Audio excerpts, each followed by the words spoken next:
Bismillahirrahmanirrahim. La havle ve la kuvvete illa billah el-aliyyil azim. Allah'ın en güzel selam ve salavatı, masum imamlardan olan İmam Zavad aleyhisselamın üzerine olsun. Zilqədə ayının sonuncu günü İmam Zavad aleyhisselamın şəhadət günüdür. Bu əza və matəm günü münasibətilə İmam Zavadın evladı, zamanımızın sahibi, İmam Məhdi Əcəlallahu Teala fərəcəhu şərif olmaqla yanaşı onun haqq naiblərinə və bütün İmam-ı Cavad şiyələrinə dərin hüzn və başsağlığımızı bildiririk. Həzrət Fatimə Zəhra əleyhissalamdan sonra İmam-ı Cavad əleyhissalam ikinci məsum şəxsdir ki, bu fani dünyada ən qısa ömür sürüb. Həzrət Zəhra əleyhissalam 18 il, İmam Cavad əleyhissalam isə 25 il ömrü ilə bu dünyanı tərk edib.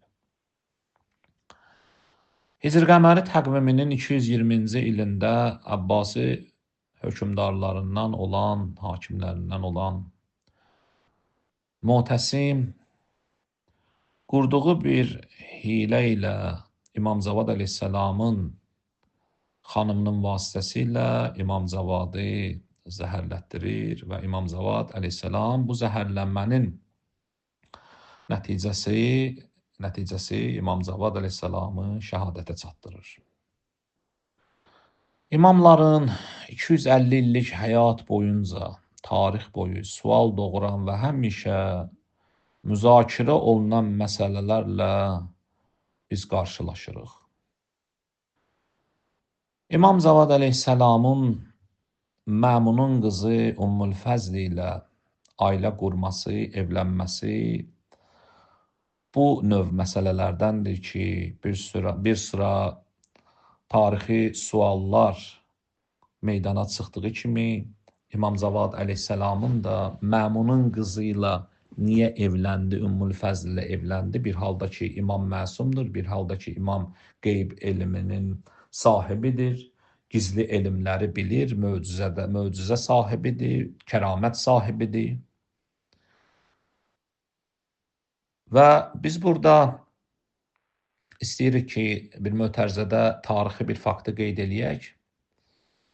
Əhl-i Beyt əleyhissalamın cərgəsində 2 şəhidimiz vardı ki, onlardan ikisi ev əhlinin əli ilə qətlə yetirilib. Biri İmam-ı Həsən-i Müctəba əleyhissalamdır, xanımı Cövdənin vasitəsilə. İkinci isə İmam-ı Cavad əleyhissalamdır ki, Məmunun qızı Ümmül Fəzlin vasitəsilə şəhadətə çatıblar. Bizə Əhl-i Beytin müxalifləri bu növ sualları ünvanlayanda ki, sizin imamlarınız məsumdur və qeyd olunan kimi elmi qeyb, elmi kəramət, möcüzə sahibləridir, sirləri bilirlər və bu niyə bəs bunlar özlərini belə rahat xətərə atırlar, təhlükəyə atırlar? Biz əgər cavabında desək ki, bu hadisələr zahiri şəriətə uyğun gəlmədiyi halda, imamlar da məsum olduqlarına görə mütləq bunlar Allahın gizli sirlərindəndir və biz onların səbəbini bilmirik, bilə bilmərik. Bu bir cavabdır. Ya ikinci yolu budur ki, belə bir şübhələrə, yaranan suallara cavab vermək üçün bu hadisələrin baş verməsinə səbəb ola biləcək mümkün və ağlabatan amilləri, səbəbləri araşdırıb açıqlamağa çalışaq. Xüsusən gənc nəsil bizə belə bir suallar verəndə, biz elə imamların məsumluğu və imamların möcüzə və Allahın sirridir deyə cavab verməklə kifayətlənsək, bu dolğun cavab deyil. Bu dolğun cavab deyil, çünki biz qarşı tərəfi gərək qənaət bəxş halda cavablandıraq. Əslində, əşari bir əqidədir də, əşari nə demək? Əslində əşarilərin təsirində qalan bir düşüncədir bu düşüncə. Əşarilər də cəbr-i məcburiyyət ideyasında, etiqadında olan bir cərəyandır və bu cərəyana qarşı yönəlilən saysız hesabsız tənqidlərin qarşısında hər vaxt əşarilər aciz qalanda deyirlər, cavabları bu olur. Allahın gördüyü işlərdən sorğu-sual olmaz. Mövzunda bağlayırlar. Yox, Əhl-i Beytin məktəbində məntiq var, hikmət var. Odur ki, biz gərək Əhl-i Beyt əleyhissalamın öz metodundan, öz bizə qoyduğu sirəsindən istifadə edək. İmam Cavad əleyhissalamın Məmunun qızı ilə evlənmə məsələsi, yəni əslində Məmun birbaşa İmam Cavadın atası İmam Rızanın qatili və bu qatilin də qızı İmam Cavadın öz qatili. Əcib bir səhnədir. Çox belə təəccüblü bir səhnədir. Bu evlənmə məsələsinin səbəbləri var. Məqsədləri var. Məsələn, onlardan biri Məmunun öz siyasi məqsədləridir, əsli hədəf. Məsələn, biz bilirik ki, İmam Rıza əleyhissalam ömrünün son hissəsini, ömrünün bir qisməti ki, sonunu bir sözlə Xorasanda yaşadı. İmam Rıza əleyhissalam Mədinədə dünyaya gəlib. Bu Xorasana necə getdi, çıxdı? Məlum məsələdir ki, Məmunun anası Xorasanlı idi və atası Harun Rəşiddən sonra yaranan bu ixtilaflar, qan tökmələr nəticəsində Məmun özünü, demək, xilafəti ələ keçirtdi və xilafətin paytaxtını apardı Xorasana. Və İmam Rıza əleyhissalamı da Mədinədən icbari, məcbur olaraq Xorasana gətirib vəli əhd elan elədi. Və özü də İmam Rıza əleyhissalamı axırda həzm eləyə bilmədi. İmamın məqamın, imamın nüfuzun, məkirli o planlarını həyata keçirdə bilmədiyi üçün, bacara bilmədi özü ilə, nəfs-i əmmarənin qurbanı, şeytanın vəsvəsəsi Allahın hüccəti İmam Rıza əleyhissalamı birbaşa qətlə yetirdi, şəhid elədi. İmam Rıza əleyhissalamın şəhadətindən sonra Məmun hansısa səbəblərdən xilafətin paytaxtını, yəni hökumətin idarəçilik sistemini Xorasandan intiqal verir, köçürür Bağdada.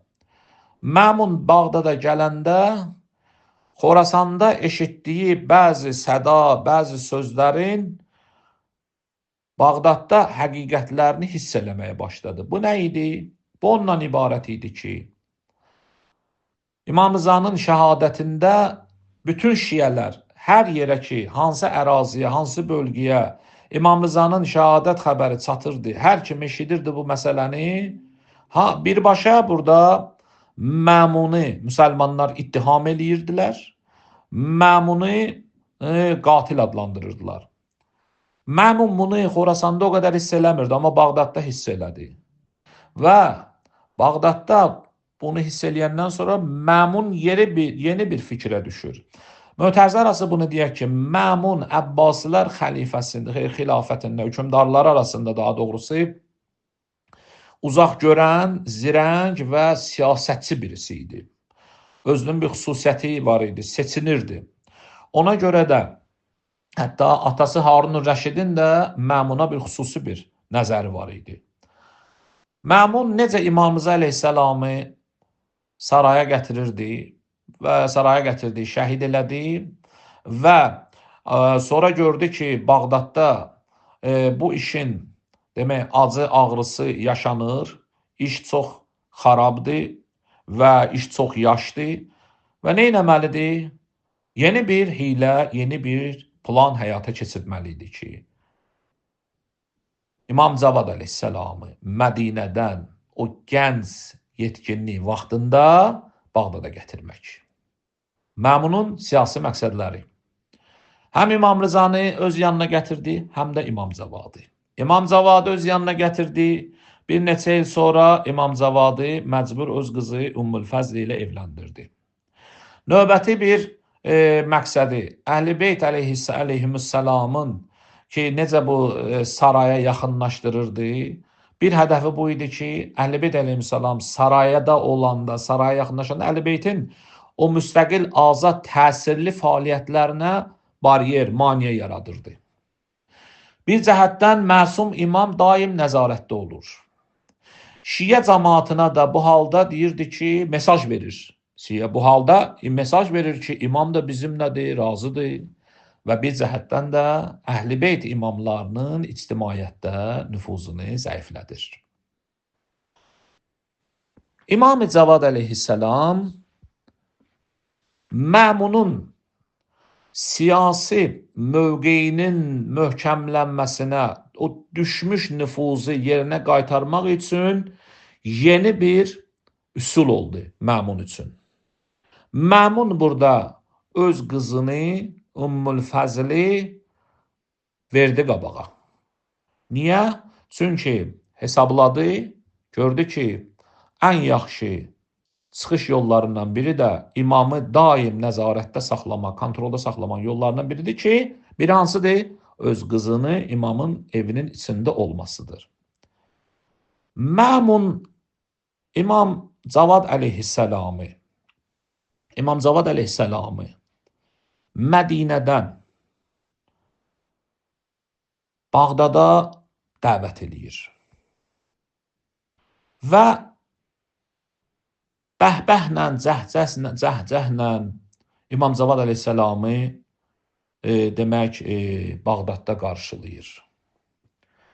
Amma eyni zamanda imamı olmayan mənəvi əziyyətlərlə incidir. İmama mənəvi əziyyətlər verir. Məsələn, bir xanəndə qadını, çalğı çalan qadını göndərir İmam Cavadın huzuruna. Məsələn, qızı Ümmül Fəzli ilə bir toy, büsat mərasimi məclisi qurur. Bir yerdə yazırlar ki, 100 nəfər, bir yerdə yazırlar 200 nəfər ən gözəl demək cariyələri, kənizləri seçir. Əllərinə bahalı daşqaşlı qablarla imamın huzuruna imamı cəzb eləsin. Bu demək dünya halına. Bir tərəfdən görürsən ki, məsələn, tanınmış məşhur bir xanəndəni göndərir imamın huzuruna, çalır, oxuyur, imamı əziyyət etdirir. İmama mənəvi əziyyətlər verir. Bunlar hamısı məqsədə uyğun halda həyata keçirilirdi. İmam əleyhissalam Mədinədən Bağdadda olduğu vaxtda bir nəfər Hüseyn Məkari adında bir şəxs İmam Cavadın Bağdaddakı həyat tərzini başlayır tənqid eləməyə.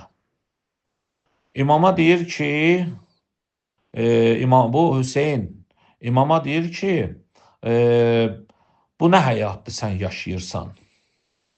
Sən bu nə həyatdır bu, sən bu cür nə? Başlayır tənqid eləməyə.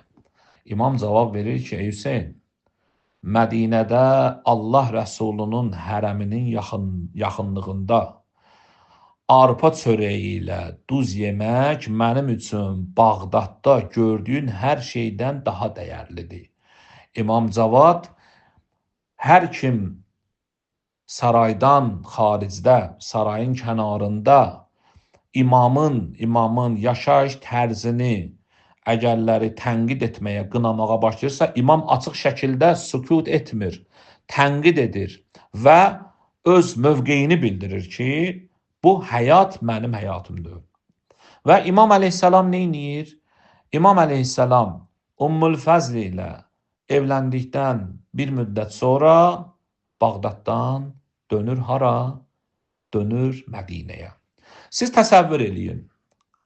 Bağdadda Məmunun qızı zahirdə xəlifə sarayında böyüyüb boya başa çatmış bir qız Bağdaddan Mədinəyə İmam əleyhissalamın evinə köç edir və evin mühiti, yaşayışı tam zöhd, təqva, həlal, həram, Allah, Qur'an, Peyğəmbər, sünnət, şəriət. Bu qız burada necə yaşasın? Və eyni zamanda da İmam əleyhissalam hikmətə uyğun özünün növbəti izdivacını eləyir və evlənir. Ümmül Fəzl bunu qəbul edə bilmir. Ümmül Fəzl atasına məktublar yazır, şikayət yazır. Deyir, çıxart məni buradan. Atası deyir, xeyr, sən orada qalacaqsan. Niyə? Çünki Məmun Ümmül Fəzli doğma qızını İmam Cavada məcbur ərə verməyin bir dəlili bu idi ki, İmam Cavad harda olursa olsun Məmunun kontrolu altında olacaq. Fasilədə olsun, yaxınlıqda olsun. Və bu evliliyin özünün imamın, yəni evliliyin özünün qəbul olunma məsələsi imamın tərəfindən nə məsələdir? Çünki bunu yadımızda saxlayaq. İmam dedi ki, mənəvi əziyyətlərə məruz qaldığı kimi Məmun tərəfindən eyni zamanda da siyasi təzyiqlərə məruz qalırdı. Və müəyyən hikmətlərə görə imam bu evliliyi qəbul edib. Niyə? Çünki bu evlilik imamın etiqadına, dininə heç bir təsir göstərə bilməzdi. Və tarix də bunu göstərir ki, Ümmül Fəzl ilə İmam Cavad əleyhissalamın bunların evlilik həyatı biri-birinə yaxın həyat yoldaşı olmadılar. Allah Taala bu evlilikdən imama evlad da vermədi. İmamın canişini, imamdan sonra gələn oğlu İmam Hadi əleyhissalamın anası isə tam başqa bir xanımdan dünyaya gəldi. Tam başqa bir xanımdan. Səmənə Əl-Məğribiyyədir İmam Cavadın xanımı və İmam Əli əleyhissalamın anası. Və siz təsəvvür eləyin ki, bu səhnələri Ümmül Fəzl hamısını atasının istəyinə görə həzm eləyib yaşamalı idi. Yəni evlad Ümmül Fəzl Məmunun tərəfindən bir dənə Məmun siyasətinin çirkin siyasətinin qurbanı idi. Bunun ayrı bir demək adı yoxdur. Biz bunu gərək qəbul eləyək. Əgər İmam əleyhissalam bu evliliyi qəbul eləməsəydi, növbəti mərhələdə imamın özünün canı xətərdə idi.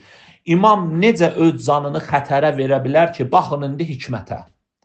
İmam gənc birisi, 16-17 yaşında gənc birisi bu evlilikdən imtina eləyir. Nəhayətən imamı ya cəmiyyətdən təcrid eləyirlər, ya da imamı Məmun özü qətlə yetirir. Niyə? Çünki Məmun imam qatilidir. Onun üçün fərq eləmir. Nəhayətdə öz məqsəd hədəfinə çatmasa, İmam Cavadı özü qətlə yetirəcək.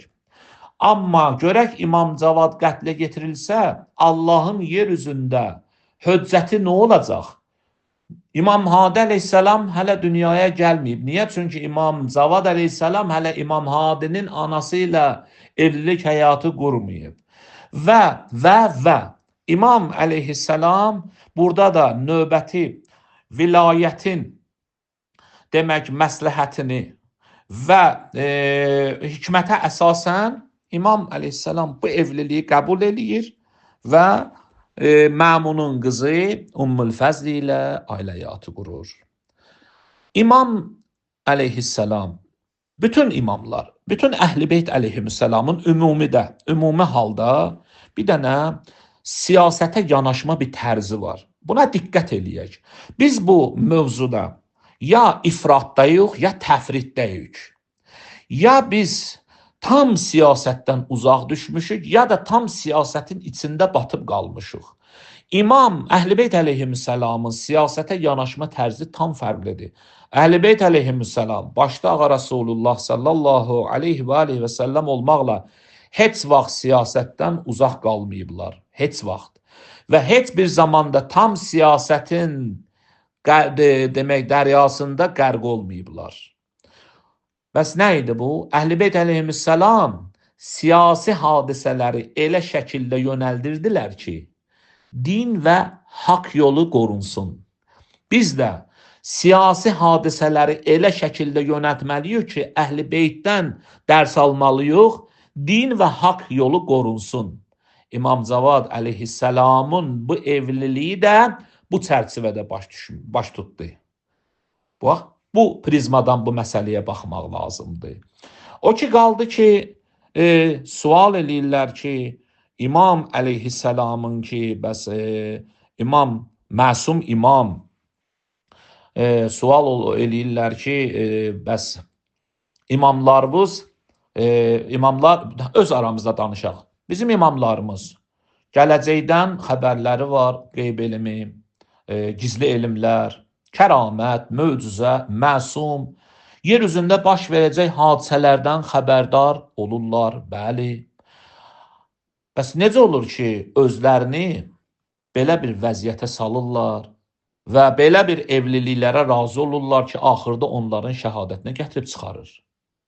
Bu çox məşhur bir sualdır. Bunun cavabı budur ki, necə ki imamlar əleyhissalam məsumdur, günahsızdır, səhvsizdir, xətasızdır, eləcə də qeyb elmini, gizlin biliklərin sahibləridirlər.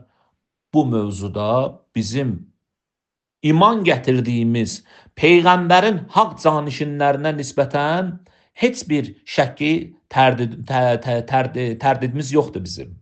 Bu mövzuda zərrə qədər bizim tərəddüdümüz, şəkkimiz yoxdur. Amma bir sual budur. İmamlar, görəsən, imamlar əleyhissalam gündəlik həyatlarında adi ictimai, siyasi və ailə qurmaq məsələlərində bu qeyb elmindən istifadə etməyə məcburdurlar? Xeyr.